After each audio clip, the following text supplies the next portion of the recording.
Je vais passer la parole à Madame Danielle Tadeo, qui va nous parler du rôle du pédiatre dans le dépistage et la prise en charge des troubles de la conduite alimentaire chez l'adolescent. Alors, bonjour, ça me fait plaisir d'être parmi vous, même si de loin, donc pour vous parler des troubles alimentaires à l'adolescence. Quel est le rôle du pédiatre? J'ai pas de conflit d'intérêt à déclarer. Donc, je pense que comme pédiatre, c'est important d'avoir des bonnes connaissances sur les troubles alimentaires afin d'avoir de la crédibilité aux yeux des jeunes et des familles qui nous consultent. Parce que je ne sais pas si vous avez déjà eu cette expérience-là, mais des fois, on a l'impression qu'on est autant évalué, nous, qu'on évalue le jeune et sa famille quand il y a une consultation pour troubles alimentaires. On va regarder quelles sont les complications médicales et ensuite comment passer à une évaluation enrichie de ces connaissances-là et comment intervenir. Donc, c'est peut-être un petit peu aride, mais je pense que c'est important de connaître les critères diagnostiques tels qu'énoncés dans le DSM-5 afin de comprendre le sérieux de cette condition-là. On va sauter vite là, au diagnostic d'anorexie nerveuse. Donc, de quoi il s'agit? Une personne qui souffre d'anorexie, ben, c'est une personne qui présente une restriction des apports énergétiques par rapport à ses besoins et ça va entraîner un poids qui est significativement bas pour l'âge, le sexe, le développement, la santé physique. Dans la nouvelle version, ils ont mis ça un petit peu plus large afin d'englober les patients qui nécessitaient des soins. Puis pour un enfant, ben, ou un adolescent, c'est un poids qui est inférieur au minimum de la normale ou à ce qui est attendu selon son évolution antérieure. C'est pas juste une passe, comme on dirait chez nous, ou un caprice. Quand on parle d'anorexie nerveuse, c'est que la personne a une peur intense de prendre du poids ou de devenir gros. Donc, c'est de l'ordre presque d'une phobie. Donc, parfois, on a ce symptôme-là sur un plateau d'argent un peu, mais d'autres fois, on n'a pas ça en évidence, il n'y a pas une reconnaissance ou un aveu de ça, mais il y a quand même un comportement qui interfère avec un gain de poids alors que le poids est inférieur à la normale. Et un des critères très importants, c'est la fameuse distorsion de l'image corporelle, donc d'avoir une perturbation de l'estimation de son poids corporel, de ses formes, et tout ça a une influence excessive sur l'estime de soi.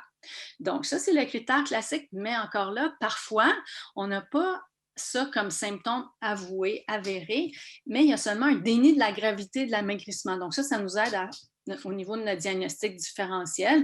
Une personne qui a perdu beaucoup de poids en raison d'une maladie inflammatoire de l'intestin ou une autre problématique, ben, va s'inquiéter davantage de l'amaigrissement. Donc, il y a deux types, le type restrictif et le type boulimique purgatif où la personne utilise des vomissements ou des laxatifs pour perdre du poids.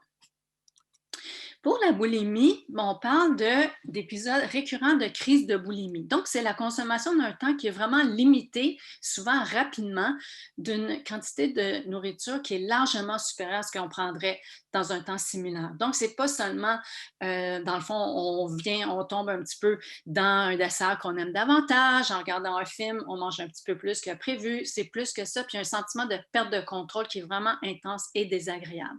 Par la suite, il va y avoir un comportement compensatoire pour essayer de prévenir un peu les conséquences de ces fringales-là. Puis ça peut comporter des vomissements, des auto-vomissements, l'usage de laxatifs, de diurétiques ou d'autres médications, ainsi que l'exercice excessif. Il faut qu'il y en ait plusieurs et que ça dure un certain temps. Et là encore, il y a une notion d'estime de soi qui est indûment influencée par l'aspect corporel, donc de façon exagérée. Notre apparence a une influence exagérée sur notre estime de soi. Donc, la composante psychologique est importante. Souvent, c'est les gens qui ont un poids quand même normal ou même un petit peu au-dessus. C'est au niveau, comme on disait, des tendances, l'exercice, c'est sûr qu'on le valorise. Ça, quand est-ce que c'est excessif? Des fois, c'est pas évident de discuter avec les jeunes et leur famille, surtout s'il y a une composante un peu de culture familiale à tout ça. Donc, c'est quand ça vient à interférer et que le jeune va continuer malgré des blessures ou d'autres complications médicales. Il y a des jeunes peut-être que vous pourrez rencontrer qui ont d'autres moyens compensatoires, par exemple les diabétiques qui peuvent omettre des doses d'insuline, les patients avec fibrose kystique mucoviscidose, je crois que vous vous dites, qui, en réduisant leur médication, peuvent perdre du poids. Donc, Quelles sont les complications médicales? Je pense que c'est important de les connaître comme pédiatre pour avoir de la crédibilité aux yeux des patients qui nous consultent. Donc, au niveau de l'anorexie, si on veut résumer, les complications sont un résultat direct de la restriction et de la perte de poids, souvent un mécanisme d'adaptation du corps à la situation, alors que dans la boulimie, les complications, les manifestations vont être directement corrélées avec la méthode et la fréquence du comportement de purgation. La plupart, par exemple, sont réversibles et traitables. Certaines pourraient être associées à un dommage permanent, comme par exemple au niveau de la santé osseuse, mais il y a encore des études à long terme à effectuer. Dans les complications, celle qu'on redoute le plus, c'est certainement celle qui touche le cœur. Donc, qu'est-ce qui se passe au niveau cardiaque? Plusieurs choses.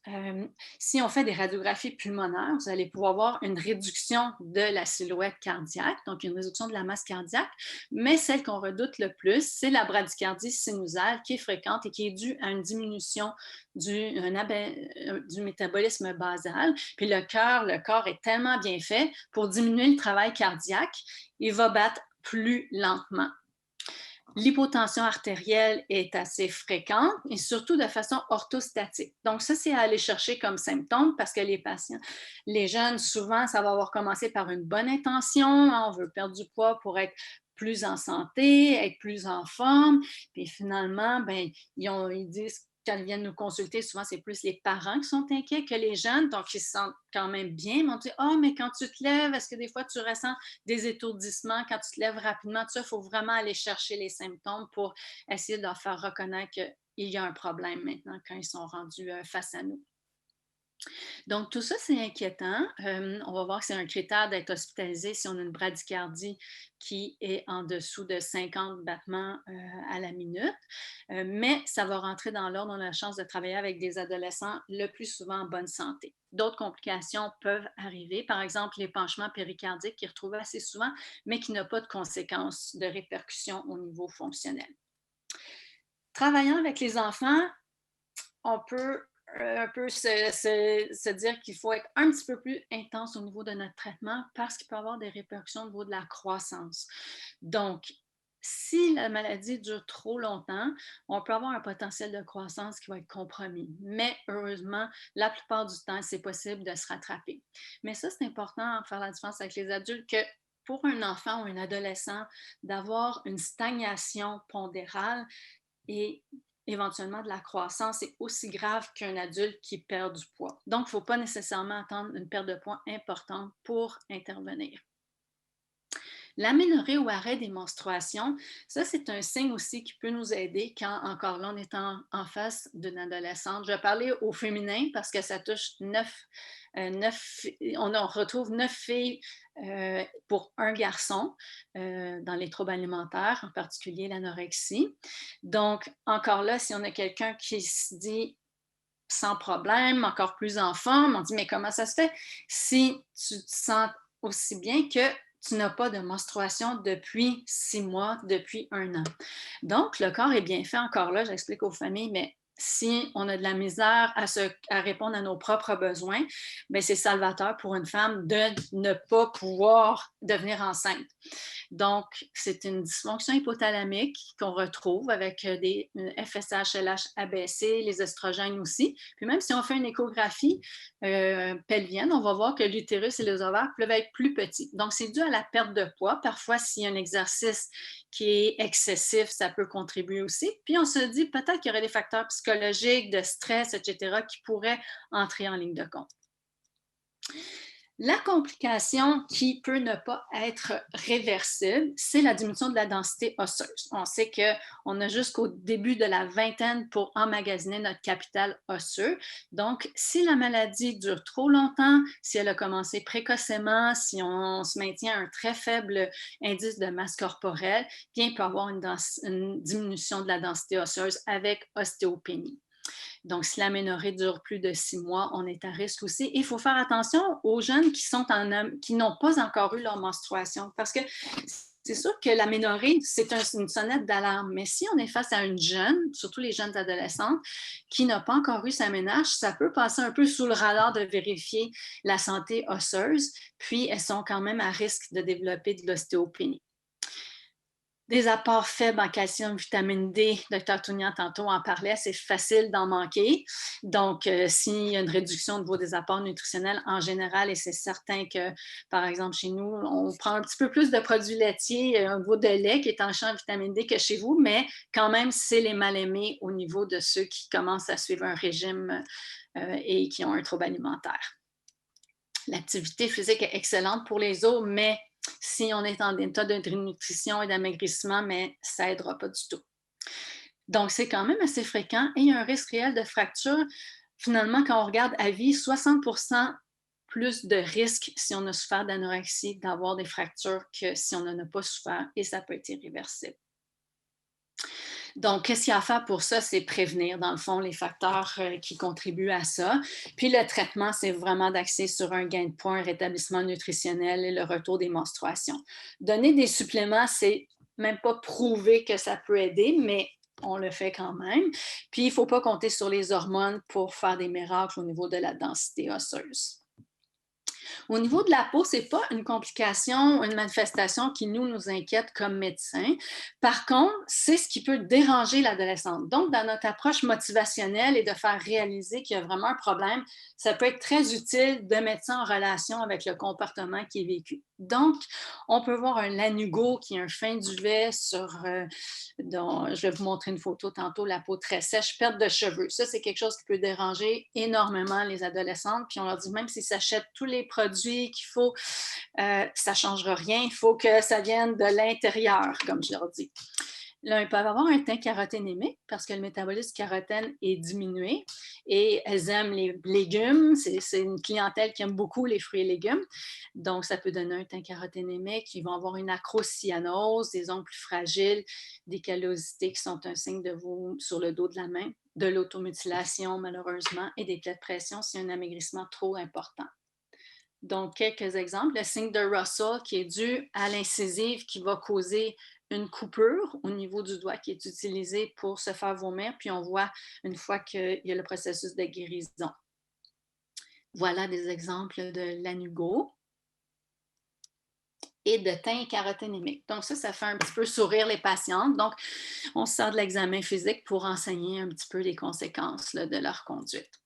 Au niveau digestif, c'est important aussi parce que ça, souvent, on va dire, ah, mais la patiente va dire que elle est pleine, c'est pas parce qu'elle veut pas manger, mais c'est parce qu'elle se sent trop pleine, des douleurs abdominales. Puis je pense que c'est important de valider ça. C'est causé par un retard de la vidange gastrique, une certaine gastroparésie, la constipation n'aide pas. Mais qu'est-ce qu'il y a à faire pour ça? Dans le fond, c'est de réentraîner son estomac. Les prokinétiques n'aideront en rien, n'aideront pas ces symptômes-là si c'est dû à l'amaigrissement. Donc, je pense que c'est important de valider que oui, c'est inconfortable, mais la solution, c'est de s'alimenter davantage, d'augmenter petit à petit les apports. Si on a des vomissements, il peut y avoir une œsophagite, érosion dentaire, mais ça, c'est seulement après quelques années. Au niveau rénal, si on est déshydraté, ça peut conduire à une insuffisance rénale. Toutes ces anomalies-là vont rentrer dans l'ordre avec l'hydratation puis la réalimentation. Au niveau métabolique, il peut y avoir de l'hypoglycémie, mais c'est souvent asymptomatique étant donné que ça s'est développé au long cours et qu'il y a des très bons mécanismes d'adaptation du corps qui vont faire que la jeune n'est pas symptomatique, mais ça peut être un danger réel rendu à une certaine, si ça dure longtemps, c'est sévère. L'hypokaliémie est redoutable aussi, causée par les vomissements. Au niveau hématologique, on peut retrouver une atteinte de toutes les lignées qui est due à une hypoplasie de la moelle. Mais comme ce sont de bons globules blancs, les infections graves sont peu fréquentes. Tout est réversible avec le gain de poids. Donc, au niveau neurologique, on peut voir si on fait des résonances magnétiques, une atrophie cérébrale, des changements neuropsychologiques. Si vous avez rencontré ces jeunes-là, ils peuvent avoir un ralentissement psychomoteur important, puis ils vont avoir une faiblesse si l'amaigrissement est sévère.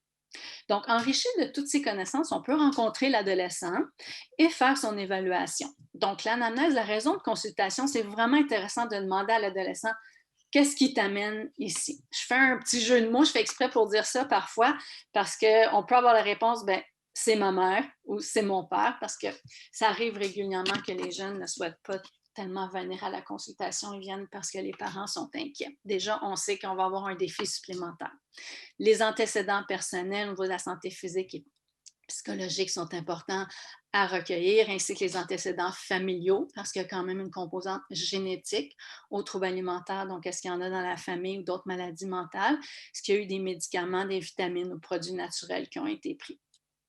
Donc, comment ça a commencé? C'est important de voir quel a été le début, le facteur déclenchant, l'idée initiale. Souvent, ça commence par une bonne intention de se remettre en santé, de devenir en forme. On a vu ça avec la pandémie. Les jeunes avaient plein de temps, se faisaient dire qu'il n'y avait pas d'excuses pour prendre soin d'eux. Donc, ça en terrain fertile d'un jeune adolescent, une adolescente qui est vulnérable, qui a une personnalité un petit peu plus perfectionniste ou qui a une faible estime de soi, qui a reçu des commentaires. Donc, ça peut déclencher un trouble alimentaire, dans le fond, où est-ce qu'il y a une perte de contrôle du contrôle, en fin de compte, qu'elles ont commencé à exercer. Donc, voir la perte de poids consiste à quoi? Quel était le poids maximum et minimum pour finalement évaluer la fameuse trajectoire de croissance, de développement de l'adolescent? L'alimentation, on va la détailler. Est-ce qu'il y a des restrictions de certains aliments en particulier?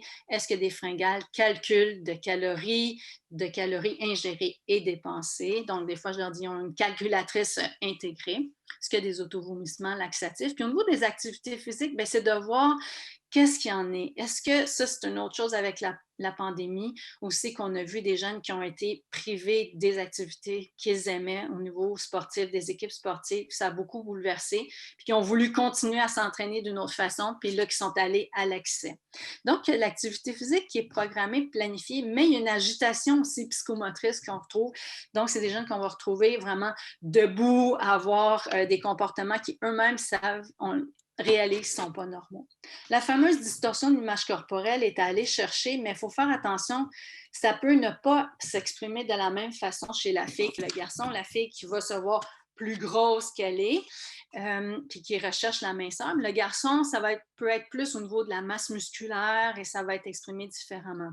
Faire attention aux jeunes qui ont une dysphorie de genre. On en a vu qui ont voulu maigrir pour perdre les formes, donc une fille qui voulait être plus mince pour ne plus avoir des formes de femme, un garçon qui voulait stopper la puberté parce que ça le dégoûtait de voir la pilosité, etc. Donc, de leur demander jusqu'à quel point ça les préoccupe, ça peut être utile dans le suivi parce que ça peut occuper 100% de leurs pensées.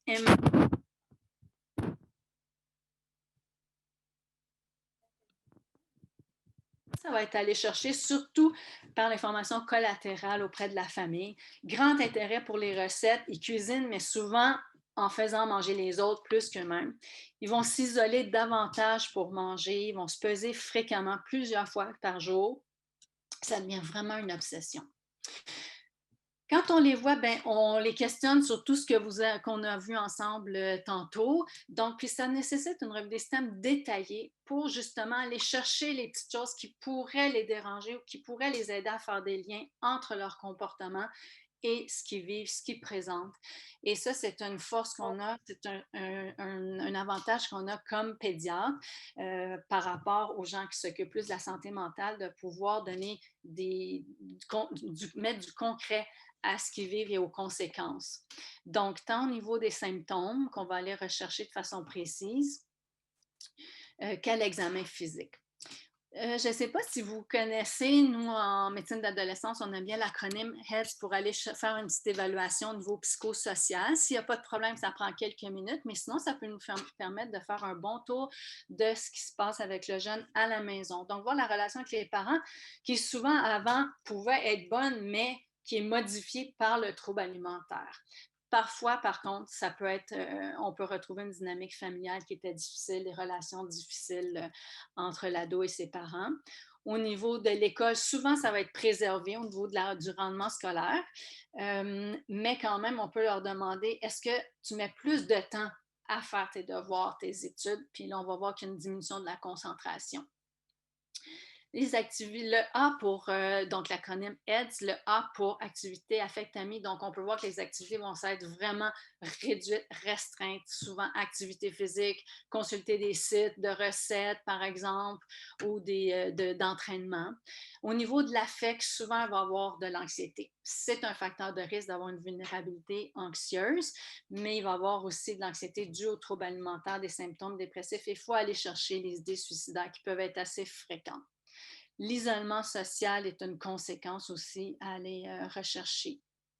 Les drogues pour les patientes avec troubles de conduite alimentaire type anorexie, pas souvent, mais plus dans le profil de boulimie. Puis au niveau de la sexualité, assez tranquille côté des anorexiques, mais peut être un petit peu plus avec des comportements à risque chez les boulimiques. Donc, l'examen physique, je vous en ai parlé, aller rechercher des signes précis, puis démontrer, c'est une occasion d'apprentissage pour l'adolescente, faite avec délicatesse, par exemple, mais ça peut être utile. Et comme pour le questionnaire, on peut s'en servir aussi pour enseigner, dire, mais même s'il n'y a pas encore ces symptômes-là, heureusement, tu ne présentes pas encore ces symptômes-là. Excusez-moi. Donc, la courbe de croissance est très importante pour le profil antérieur et rassurer que dans le fond, même si on regarde la moyenne, si quelqu'un avait par exemple un profil mince, mais on ne va pas l'entraîner à se transformer puis à viser un poids qui est plus élevé.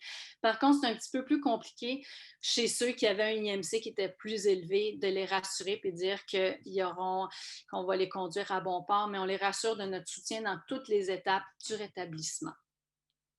Donc, au niveau du bilan, en sachant ce que ça peut donner, vous allez aller chercher les bonnes choses. Donc, la formule sanguine, la glycémie, la fonction rénale, les électrolytes, surtout pour éliminer une baisse de potassium. Le bilan thyroïdien, par exemple, va être surtout pour éliminer, mais si on y pense bien, à la clinique, on peut faire la différence entre une anorexie et un problème thyroïdien. L'hypothyroïdie, oui, on va être au ralenti, on va avoir la peau sèche, on va perdre des cheveux, on va être constipé, mais on va gagner du poids. L'hyperthyroïdie, on ne sera pas frileux, on va avoir toujours chaud, mais on va perdre du poids. Donc, c'est assez facile avec le questionnaire d'avoir une idée, mais si on veut être vraiment sûr, on peut faire le bilan, puis des investigations comme la vitesse d'augmentation, si on a un doute, ne nous donne pas tous les symptômes, comme je dis, sur un plateau d'argent. Le CG va être fait pour être sûr qu'il n'y a pas d'autres problèmes au niveau cardiaque et l'ostéodensitométrie après 6 à 12 mois d'aménorrhée. Donc, on annonce le diagnostic, ce n'est pas un diagnostic d'exclusion. On dit pourquoi basé sur les trouvailles de notre questionnaire, de l'examen physique. Et pour nous, c'est vraiment important de rencontrer les parents pour obtenir leur perception de la situation. L'information collatérale est essentielle dans cette problématique-là parce que souvent les jeunes vont être gênés, vont être parfois honteux de nous faire part de leurs symptômes. Et il faut déculpabiliser les parents. Donc, la philosophie aujourd'hui, ce n'est plus de penser, de chercher la cause et voir ce que les parents peuvent avoir. Dans le fond, les parents de personnes qui sont aux prises avec un trouble alimentaire, quand on regarde les familles en général, ils ne sont pas pires que les autres. C'est sûr qu'ils sont sous la loupe quand ils viennent nous consulter. Et il faut se dire qu'on a devant nous une famille qui est transformée par le trouble alimentaire. Donc, c'est un problème multifactoriel. La famille peut être un petit élément, mais ça ne sert à rien de mettre de l'énergie à se culpabiliser. Facile à dire, mais pas facile à faire. Donc, on n'essaie pas d'interpréter les causes possibles à ce stade, même si des fois, il y en a des évidentes qui nous semblent évidentes, ça peut nous mener sur des fausses pistes. Il faut être vraiment positif. La majorité des adolescentes vont bien évoluer, puis on va miser sur ses forces, sa détermination. Peut-être c'est une personne qui était très déterminée, puis justement, elle a eu cette idée-là, puis ça a tombé dans un terrain fertile de mener son idée jusqu'au bout et même trop. Mais là, on peut s'en servir pour combattre cette problématique-là.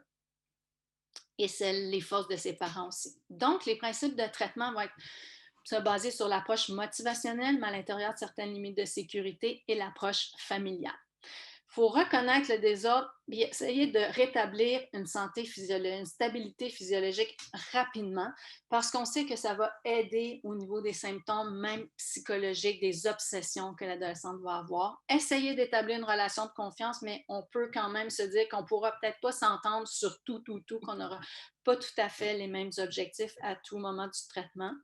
Impliquer la famille est important, ainsi que l'approche interdisciplinaire. Mais si vous avez un bon lien avec l'enfant, l'adolescent, il ne faut pas nécessairement multiplier les consultations. Vous pouvez faire déjà un bon travail avec un bon lien de confiance avec l'adolescente et sa famille. Au niveau motivationnel, vous devez connaître un peu les troubles alimentaires. J'aime dire qu'il faut avoir une fermeté bienveillante. Et qu'est-ce qui est important, c'est de démontrer toutes ces qualités-là, mais de montrer une curiosité. Donc, on a des notions, on va dire, oui, vous avez appris plein de choses sur le trouble alimentaire, mais toi, comment ça se passe pour toi? Ça va nous aider à établir ça peut prendre des mois. On essaie que ça ne prenne pas trop d'années. Il y a des non négociables, la sécurité médicale. Donc, comme j'ai décidé ou pas, veux pas à un moment donné, si il y a un problème, une instabilité médicale, on n'attend pas nécessairement que la personne soit très motivée à changer pour intervenir. Au niveau familial, si vous avez déjà entendu un peu parler de ça, c'est qu'on confie l'alimentation et la responsabilité de remettre l'ado en bonne santé aux parents. Ça peut un petit peu nous froisser si on est pro-ado et qu'on veut que l'adolescent devienne plus indépendant. Mais il faut se dire que son développement est freiné par le trouble alimentaire. C'est lui le coupable, le trouble alimentaire, et non pas les parents et nous qui essaient de le contrôler. Dans le fond, on essaie au contraire de le libérer du contrôle du trouble alimentaire en prenant la relève de la responsabilité des choix alimentaires. Donc, on demande aux parents, dans le fond, de prendre le contrôle de la cuisine, comme dirait mon collègue Dr. Wilkins, et de se du mieux qu'ils peuvent.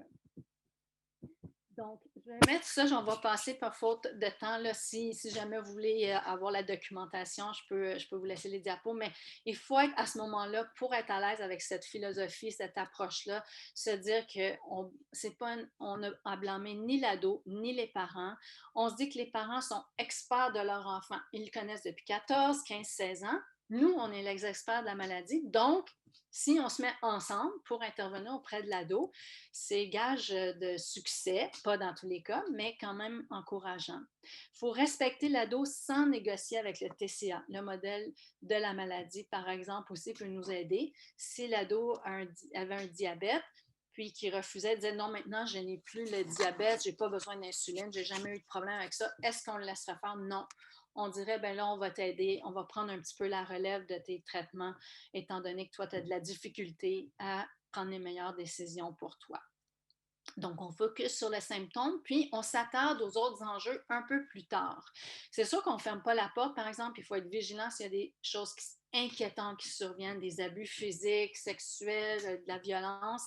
Ça, on va intervenir tout de suite puis arrêter. Malheureusement, il peut y avoir des familles qui ne pourront pas aider leur adolescent, mais c'est plutôt rare.